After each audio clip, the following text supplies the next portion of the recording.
Raising a Shiba Inu successfully requires a combination of patience, understanding of their independent nature, and a lifestyle that accommodates their unique needs. Like for any other breeds, you need to research what it takes for you to raise the dog, whether you are shopping or adopting.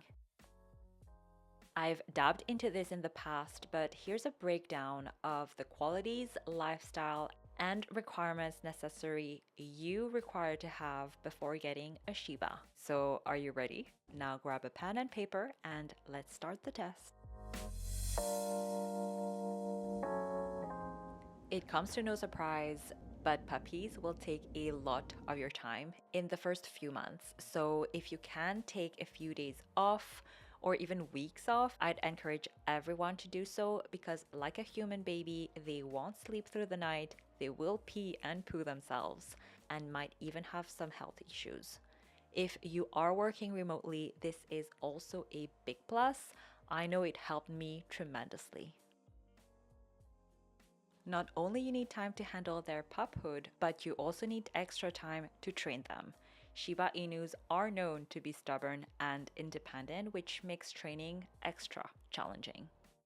They often have selective hearing and may choose not to obey commands right away. This gets more serious as they grow older. If you have young kids or already got dogs at home, consider how much bandwidth you have. Just like at work, evaluate if you can really take on more, at what cost, and what you are ready to sacrifice.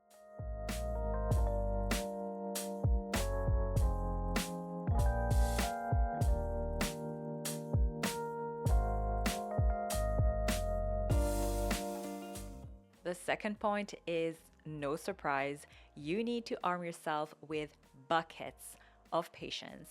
I said it before and I will say it again. It is persistence in training that will make a difference.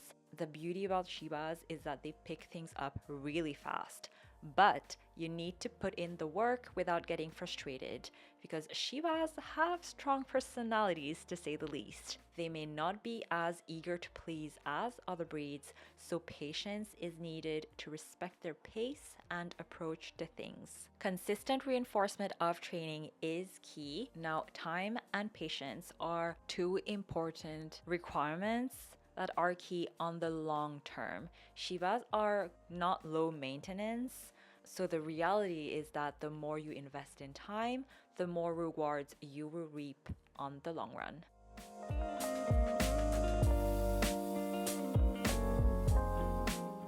Another quality that will help is if you are a leader.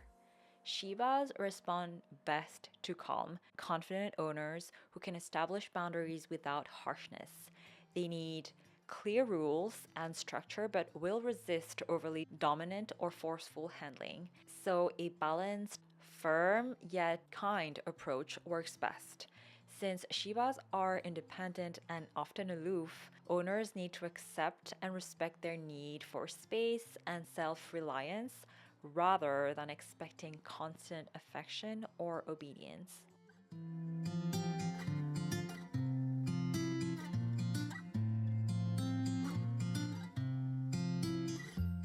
Now, I want you to be brutally honest with yourself. Are you ready to commit over the years?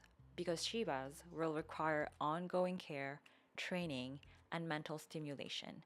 Potential owners need to dedicate time to work on commands, socialization, and behavioral training, whether at 2 months, 2 years, or 10 years.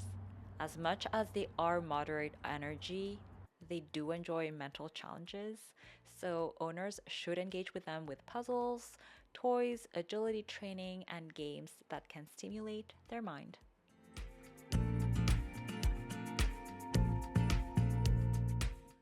Okay, now let's talk about lifestyle requirements for Shiba Inu owners. So, like I said, Shibas are fairly energetic. They are not working dogs, but they do have their bursts of energy and require regular exercise. Owners should lead an active lifestyle that includes daily walks, playtime, and mental stimulation. Because without proper exercise, Shibas can become bored easily, frustrated, and even destructive. In terms of outdoor time, Shibas can enjoy outdoor adventures. I know mine recently started to like those. We go on hikes, camping, and I can say now that he genuinely enjoy those activities more than before. He loves to explore new places with us. So if you enjoy those activities like running, even long walks in a new neighborhood, well, that is a big plus because a Shiba will fit well into your lifestyle. So, if you've been willing to tap into your adventure outdoorsy era, now is the time because not only you will make them exercise, but you will also help them stimulate their mind. Some people prefer having a house first, then getting a dog, but Shibas can adapt to apartment living as long as they get enough exercise. So if you live in one just like me, that's totally okay. They are clean dogs, relatively quiet except for their occasional Shiba scream, and small enough to be manageable in small places. For those of you who are super lucky and have a yard, well, you might need to check that because Shibas are known to be escape artists. They can jump, they can dig, and make their way out of unsecured yards. If you need to make installations to keep them and others safe, well, keep that in mind because this requires a budget.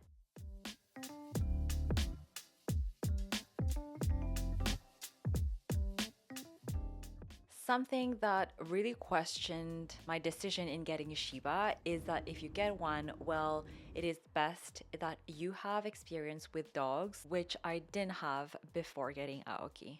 Shiba Inus are best suited for people who have experience with dogs, particularly independent ones or strong willed breeds. Like I said before, I didn't have any. What really made the difference is the research and energy you put in before getting a Shiba. If you have the capacity to seek professional guidance, well, that's a big plus as well. Like I said earlier, their challenging temperament and need for consistent training can be overwhelming for first-time dog owners.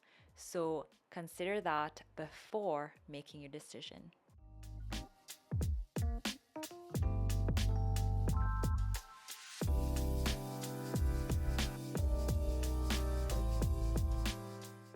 Unfortunately, I heard a lot of stories about Shiba Inus being given up for adoption or developing behavioral issues. So, what can go wrong if you're not a good fit for Shiba Inu? Well, first off is behavioral issues.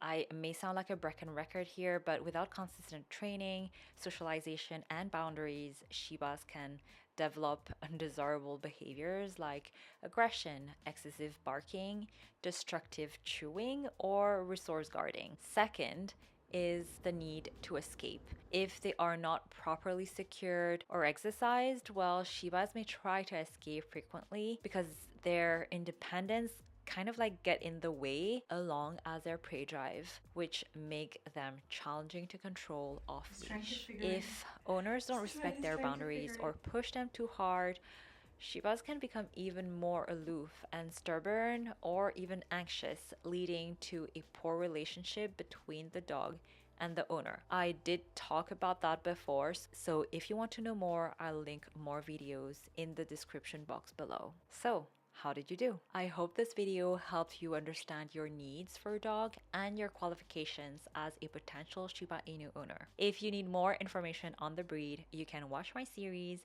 Shiba Inu 101 and Confessions of a Shiba Inu Owner. If you're still here, consider subscribing because it helps me continue making videos like these. And I want to thank you for watching this one, and I hope to see you all next week.